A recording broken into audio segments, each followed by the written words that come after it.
الله من الشيطان الرجيم بسم الله الرحمن الرحيم لن تنالوا البر حتى تنفقوا مما تحبون صدق الله مولانا العظيم رب اشرح لي صدري ويسر لي أمري واحلل عقدة من لساني يفقهوا قولي اللهم صل على محمد وعلى آل محمد كما صليت على إبراهيم وعلى آل إبراهيم إنك حميد مجيد. په امت باندې د الله تعالی طرفنا د رحمتونو یو رحمت چې دی چې هغه د رحمتونو انتها ده هغه د رمضان میاشت ده. د رمضان د میاشتې عجیبه خبره ده چې په ړومبۍ شپه باندې الله رحمت متوجه شي او چې چېرته رحمتي هلته غضب او عذاب نه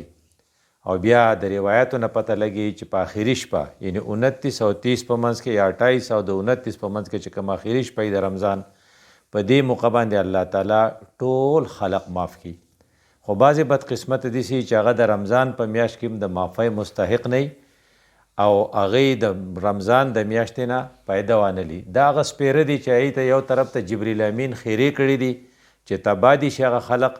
ورک دي شي هغه خلق، رغمه انفن ککړه دي شي پوزه دای خلقو چې هغې ته د رمضان میاشت میلاو شوه او هغې په هغې کې په خپل رب باندې خپل مغفرت ونه کو.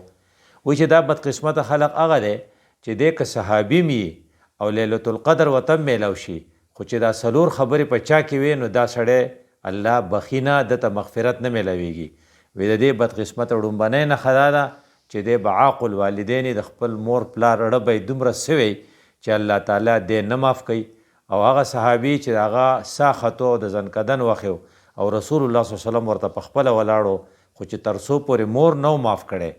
نو هغه په ژبه باندې کلمه نه راتله او مور ته رسول الله صلی الله علیه وسلم اپیل وکړو چې معافې کا. هغې وی چې نه شم معاف کولی نو حضرت بلال رضی الله عنه ته وویې چې لرګي راوړه چې دی وسیزو. نو هغه زنانه ویرېده وی زما بچی تاسو سیزئ. هغې حضرت وی او ځکه یې سیزو چې د آخرت کې باسم دی جهنم ته ځي نو هغه شدت په لږ کم شي. نو هغې ښځې په ړه کې رحم راغی وی ما معاف کړی دی. نو بیا د هغه په خوله باندې کلمه جاري شوه. نو مطلب دا چې کم خلق عاق الوالدین هغه د رمضان نه فایده نشي اخیستی او کمو خلق چې هغه صله رحمي په قطع رحمۍ بدلی یعنې د خپلو رشته دارو ماماګانو سره ورانئ او د ترونو سره ورانئ او د خویندو سره ورانئ او د خپلو ترورانو سره ورانئ او د ترونو سره ورانئ. نو دا خلق چې دی دا چونکې قطع رحمۍ مرتکب دی دا خلق هم الله تعالی د شب قدر په موقع په رمضان کې نه بخي. هغه خلق چې د عامو خلقو سره کینه کوي او هغه خلق چې هغه د عامو خلقو سره کینه کوي او هغه د هغې نه نفرت کوي د هغې سره حسد کوي دا هم دومره بدقسمته دی چې د رمضان په میاشت کې هم الله نه بخي. او بیا هغه خلق چې نشې کوي او نشه دومره خطرناک شی دی چې ټول اغلاګانې ټول مرګونه نشیان کوي. دې وجې نه وایي شارب الخمر په هغه ورځو کې صرف شراب و اوس آیس راوتي دي چرس دي او د هغې په نومونو باندې ډېر شي څیزونه دي چې هغه د نشې په صورت کې خلق استعمالی او خلق د دغې لعنت د وجې نه د الله د رحمت او د مغفرت نه محرومه کیږي. نو هغه سړی نو ته ویلی شي چې څلور کسه ډېر بدقسمته دي. شارب الخمر کم سړی چې نشه کوي او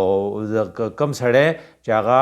د عاق الوالدین د مور پلار رړی شلولی او د رړی شو کولی او رړی وله چولی او هغه سړی چې هغه قاطع الرحمي چې هغه د خپلو رشته دارو سره تعلق ختم کی او هغه سړی چې هغه د عام پبلک سره د هغه کینه او په حسد درویی نو هغه خلق الله نه بخي. نو ته ویلی شي چې د رمضان غونته کې د رحمتونو نه ډکه میاشت د دغې خلقو دپاره مفیده نه ده بلکې نور هم ناقصه ده. د رمضان 2025 نن چې 15 تاریخ دی نو د خالی ورځ ده. نو په دې خالی په ورځ د راتلونکې خالی ورځې نه پس په آخري عشره شروع کیږي او دا آخري عشره چې شروع کیږي دا به 21 مارچ او 21 مارچ نه پس چې آخري عشره شروع کیږي نو په دې کې به یو درې خبرې چې هغې له به لږ توجه ورکول غواړي. یوه خبره په هغې کې اعتکاف دی. اعتکاف الله تعالی په دروازه باندې کېناستل دي او الله تعالی ته ویل دي چې رقیږم بنا بلکې تیرے مسجد کو जबीनों से सजाया हमने और तेरे قرآن को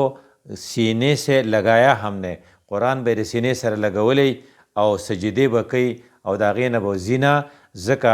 چې څو پورې معاف شوی نه یم نو راوځم نه د جومات نه او د دې دومره سخت ډسپلن دی چې ما سیوا د اودس ماتي نه او د اودس جوړولو نه په بل هیڅ دغه باندې راوتل نشته د اعتکاف هغه سخت پابندي به کوي چې دته د دې ډسپلن اخري 10 ورځې چې دي په د هغې فواید میلاو شي وی دا ولې اهم دی وی د دې به نور څه ووایي اعتکاف 10 فی رمضان که عمرتین و حجتین د رسول الله سلم حدیث دی چې دا داسې دی لکه سړی چې 2 عمرې او 2 حجونه وکړي ایټ ا ټایم نو په 2 حجونو 10 لک روپۍ خرچه راځي په 2 عمرو 5-10 लाख روپۍ خرچه راځي ته ویلی چې 30 लाख روپۍ خرچې باندې چې کوم عبادت کیږي هغه په اعتکاف کې تا ته په مفتو کې میلاویږي د دې نه د اعتکاف د قیمت اندازه ولګوه وی چا چې یو ورځ بغیر د ګناه نه تیره کړه او ګناه یې ونه کو نو معتکف الحمدلله ګناه نه ځان ساتي او ګناه نه کوي نو دا داسې دا لکه چې دا ورځ د رسول الله صلی الله علیه وسلم په خوا کې تیره کړي او بیا رسول الله صلی الله علیه وسلم اعتکاف همیشه کړی حتی توفاه الله چې هغه الله واغستو نو د اعتکاف برکاتو رسولول دپاره دا ضروري دي چې کم خلق د دې روجې د آخري 10 ورځو نه فایده اخیستل غواړي هغې له پکار دي چې هغې د اعتکاف اهتمام وکړي دا به انشاءالله د راتلونکي جمعې په ورځ د مازدیګر نه شروع کیږي او بیا کله چې میاشت ولیده شي نو هغې باندې به ختمیږي دا په جامع مسجد کې پکاري کم خلق چې په جومات کوي نو جومات ته خیر البلاد وی بهترین کلی چې دی دا مساجدها جوماتونه دي او شر بلاد چې دی خراب چې دا بازارونه دي نو معتکف د بازار نه بچي او په جومات کې ناسي او څوک چې په جومات کې ناسي د یو مانځه نه د بل مانځه پورې انتظار کوي نو د حدیث مفهوم دا دی چې دا داسې دی لکه دی چې په مانځه کې نو معتکف همیشه په مانځه کې دا یو خوش قسمته انساني نو راتلونکي خالی نه چې کوم اعتکاف وخت شروع کیږي په کار ده چې کومو خلقو سره ټیمي او د کومو خلقو حوصلې هغه د دې نه فایده والي د اعتکاف غټه فایده دی چې په دې اخري 10 ورځو کې یو شپه ده چې هغې ته لیلة القدر وی نو رسول الله صلی الله علیه وسلم فرمایلی قرآن کې دی لیلة القدر خیر من 1000 شهر دا د 1000 میاشتو نه زیاته غوره ده وی نور به د سر څه خوږم خو په دغه شپه باندې جبریل راځي او هغه خلق چې هغه د عبادت کې مشغولي د هغې سره مصافحه کوي او دا خلق د هغې ټنډک بیا مخصوص کی او کم خلق چې په اعتکاف کې ظاهر خبر دا په عبادت کې ایون هغه کوي ودمي په دغه سات کې بیا هغه په عبادت کې کاونټ کیږي ځکه چې هغې خو هلته ننوتي ورپسې نو د لیلة القدر د دغې برکت نه محرومه نشي ځکه چې وایي من حرمها څوک چې د لیلة القدر نه محرومه شو نو فقط حرم الخیر کله ډېر دنیا د ټولو خیرونو نه محرومه شو نو معتکف غټه خوش قسمتي دی چې هغه به د لیلة القدر نه محرومه کیږي او هغه به د جبریل امین د مصافحې نه مستفید شي او بیا وایي چې ثواب ته چې ګورې نو ګوره وایي چې کله ته یو حرف ته قرآن ووایې نو الله پې تا له 10 نیکۍ لیکي لکه الف لام میم نو په کې الف باندې تا ته 10 نیکۍ میلاویږي خو که دا حرف ته په مانځه کې ووایې الف لام میم یعنې په تراوو کې ووایې نو بیا په یو 10 نه دي بیا وایي چې 100 نیکۍ میلاویږي او کو فرض کدا ته په لیلة القدر کې وای نو بیا د هغه مقدار چې خوله نه تقریبا 60,000 نیکو ته رسی نو ته ویلی شي چې د نیکو دپاره یو ډیره غټه خبره ده خو دغه لیلة القدر شورلی به هغې خلقو ته میلاویږي چې په اعتکاف کې دویم نمبر زیات امکان د هغې خلقو دی چې کم خلق په عبادت کې نو کم خلق چې د لیلة القدر ضایع کول نه غواړي د هغې ذمواري دار چې د ماښام مونځ د امامتۍ سره کوي د هغې نه پس خپل نوافل کوي د شپې تراویح نه قضا کوي او چربانګ پاسېده نه قضا کوي ځکه چې هي حتی مطلع الفجر دا آخري دا دغه چې دی لیلة القدر چې دی دا چې د ماښام نه شروع شي دا د مطلع الفجر د سبا د خطو پوري نو په دې ډیوریشن کې دا ټول منټونه دا سیکنډونه او دا لمحې قیمتي دي نو هغه سړی به ډېر خوش قسمت وي چې په دې دوران کې هغه د عبادت په حالت کې د ګناه په حالت کې نه وي ګناه څه دی وی یا عاق الوالدین ګناه څه شی چې قاطع الرحم ګناه څه دی چې دی په نشه کې ګناه څه دی چې د چا سره جنګي ګناه څه دی چې دی بلیو پرنټ ګوري ګناه څه دی چې دی فیسبوک ګوري او دی پردي پټوان ګوري او بې حیا تصویرونه ګوري دا سړی په ګناه کې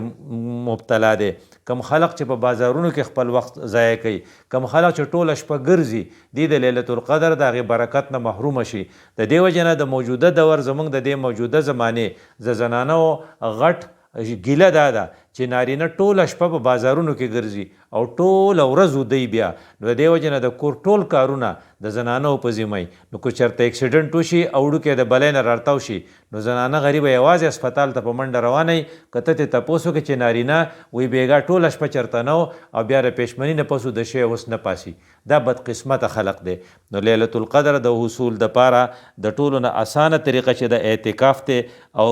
د شور طریقه چې د اعتکاف دی، او د اعتکاف نه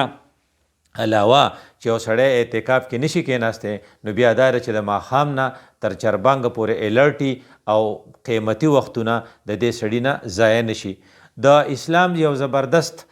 فلسفه ده چې چرته کې د خوشحالۍ موقع راغلی یا چرته د خفګان آزمایش موقع راغلی، اسلام خپل منونکي یعنې مسلمانان په دې باندې راغب کوي، په دې ډول توجه ورکوي چې پیسې ولګوه، انفاق وکړه، خرچه وکړه. نو د اسلام ټول تقریبات د انفاق سره تړلي دي. مثلا وایي ستاسو کره وړوکی وشو نو بیا مبارک شه، بیا مبارک شه یوازې نه عقیقه به کوې. ګوره وړوکی وشو، وایي که دا جینۍ یي نو بیا به یو پیسه یا یو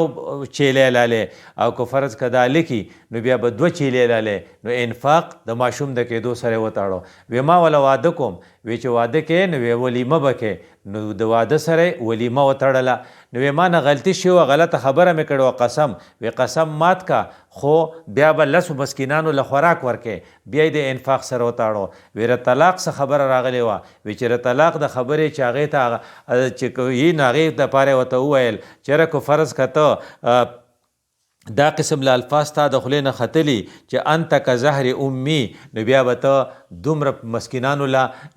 خوراک ورکې، او یا به ته دومره روجې نیسې، او یا به ته غلام ازادې. دلته بیا د انفاق خبره راله. نو چې چېرته کې ذکر د دغه راځي د یو تقریب راغلی دی، نو هغه تقریب چې دی هغه د انفاق سره تړلی دی. نو وی وړوکی اختر دی، نو وی وړوکی اختر کې بیا څه کوې؟ وی د وړوکی اختر نه مخکې چې د روژې کومه شپه په دې به الله تعالی ټول خلق معاف کړی، خو که څه پاتې نو د اختر په شپه به یې معاف کړي. نو د اختر په ورځ به ویسار ښکلې جامې اغوندې او ته به بیا چېرته ځې؟ بیا به عیدګاه ته ځې، خو خطا نشې، عیدګاه ته رتلو نه مخکې به سرسایه ورکې. دې ته صدقه فطر وایي. نو ګوره وړوکی اختر د انفاق سره وتاړو، او چې لوی اختر نو هلته کې چې ته مانځه له لاړ شې، د مانځه نه چې واپس راشې نو څاروی به حلالې، دې ته قرباني وایي. هلته انفاق او دلته انفاق. نو بیا تا ته ووایي چې صدقه فطر چې دی دا به ورکول غواړي، ځکه چې د الله تعالی چې کوم خلق خوښي هغه خلق دی چې هغه سخیاني، هغه انفاق کوي. کوم خلق چې جیب ته لاس کوي، هغې صرف په خپله مسلمانان نه وي، د هغې جیب هم مسلماني. دا خلق سیریسي، دا سنجیدی د دې دا خبره ټیک ده. او چې کوم خلق وایي چې نه خرچې ته خو تیار نه یم، نو دا غیر سنجیده دی، او دې ته بخیل وایي. او بخیل د الله هم بدي شي او د مخلوق هم بدي شي. د دې وجه نه رسول الله صلی الله علیه وسلم به وایي د مکې د مدینې په ګلو کې کسان لیږلو اعلان به یې کوه چې خلقه صدقه فطر په تاسو لازم ده او صدقه فطر به ورکوئ. وی دا صدقه فطر به د اختر د مانځه نه مخکې ورکول غواړي، ځکه چا چې صدقه فطر د مانځه نه مخکې ورکړه دا صدقه ده، او چا چې د مانځه نه وروسته ورکړه. نو الفاظ د رسول الله صلی الله علیه وسلم ډېر عجیبه دي. نو وایي چې تاسو به څه کوئ؟ وامر بها ان تؤدي قبل خروج الناس الى الصلاه. د مانځه نه چې تله د سهار مانځه له تلی نه د اختر، نو چې هغې نه به یې مخکې ورکوي. نو بیا څه وایي؟ من اداها قبل الصلاه فهي زکات مقبوله.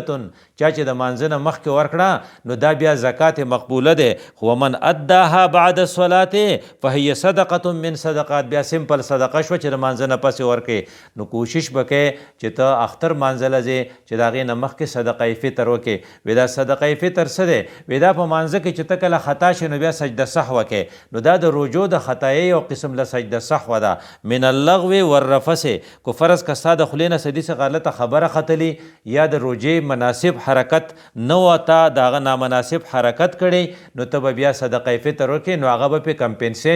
کمپنسیټ شي په هغې به پټی ولګي نو صدقه فطر ورکول تعالی لازم دي. وی صدقه فطر څه شی دی؟ وی دا په پیسو کې نه ده دا په جنس کې ده. هر هغه سړی چې هغه ژوندی او د هغه سره نصابي نو هغه له پکار دي چې هغه صدقه فطر ورکوي. وی یا به د غنمو نه ورکوي دې ته نصف ساع وي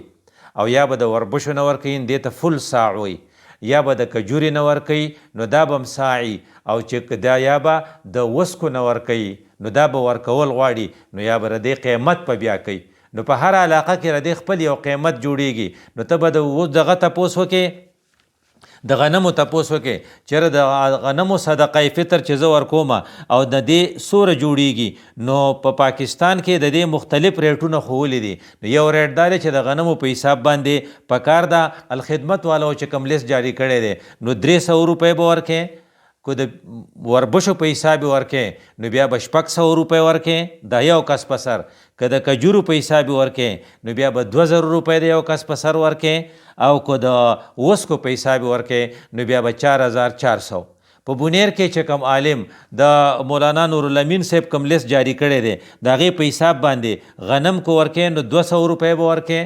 هغې د وربشو په باره کې هم 200 روپۍ لیکلي دي اگر چې وربش اکثر د غنمو نه ګراني او که فرض که د کجوري ورکې نو د یو کس به 2800 روپۍ او که د وسکو ورکې نو د یو کس به 3600 روپۍ. کم کسانو باندې چې الله رحم کړی او هغې له ډېر شی دولت ورکړی نو که هغه د کجوري په حساب ورکړي مثلا هغه دی او د هغه 9 بچي دی یو هغه دی نو په هر سړي باندې خپله صدقه فطر ده او د نابالغ بچو صدقه فطر په هغه لازم ده. نو مثال په طور 2800 روپۍ د یو کسي نو کو فرض کدی 10 کسه جوړیږي نو 28000 روپۍ به دی ورکي. نو 28000 روپو نه به څومره غریبانان مستفید شي څومره کورونه به خوشحاله شي او څومره کسانو باندې به اختر واقع چې اختر شي.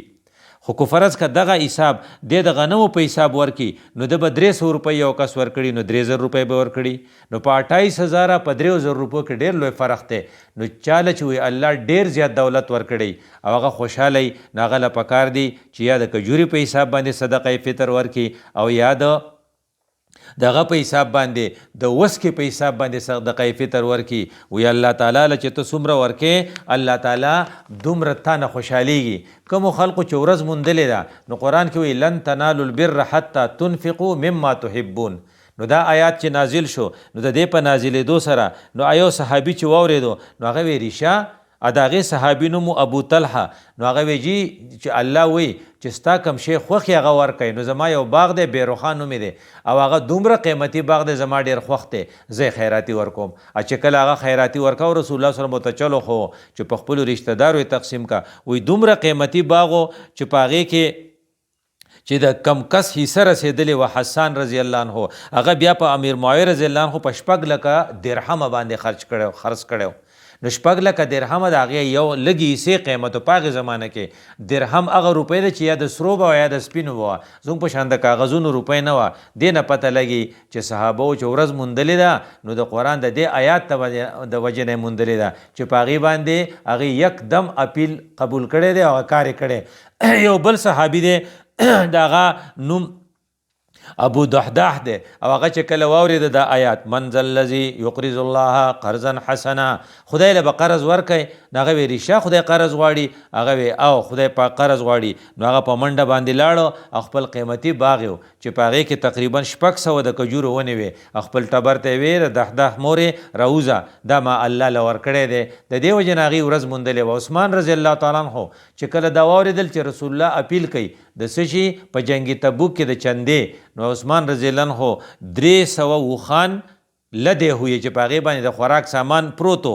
او 1000 د سونې سکې دا چې ورکړی رسول الله صلی الله علیه وسلم به ترې کرړه رایستو نو حضرت دومره خوشحاله شو چې حضرت به وی چې ما ضر عثمان ما فعل بعد اليوم عثمان ته به هیڅ شی نقصان نه رسېد نه پس چې ارسه کوي. نو عثمان چې ورځ موندلې وه نو د دغه انفاق ته وجې نه یې موندلې وه. نو زما ستا دپاره د روژې نه پس چې کومه د اختر ورځ را روانه ده نو دا د انفاق موقع ده او کم خلق چې هغوی تکړی او هغوی له خدای پاک صلاحیت ورکړی هغوی له پکار ده چې د اعتکاف نه علاوه هغه د صدقه فطر اهتمام وکړي او د خپل حیثیت مطابق یا د وسکو په حساب ورکړي یا د کجوري په حساب ورکړي دا د هر علاقې د بازار خپل قیمت دی هغه د قیمت پته ولګوي بیا کیلکولیشن وکړي او بیا یې ضرب وله ورکړي او بیا هغه ورکړي نو زما ستا اوس 3 ذمهواری دي نمبر 1 الرټ پاتې کېدل دي چې خدای پاک د مغفرت کې مې فیصلې کوي د دې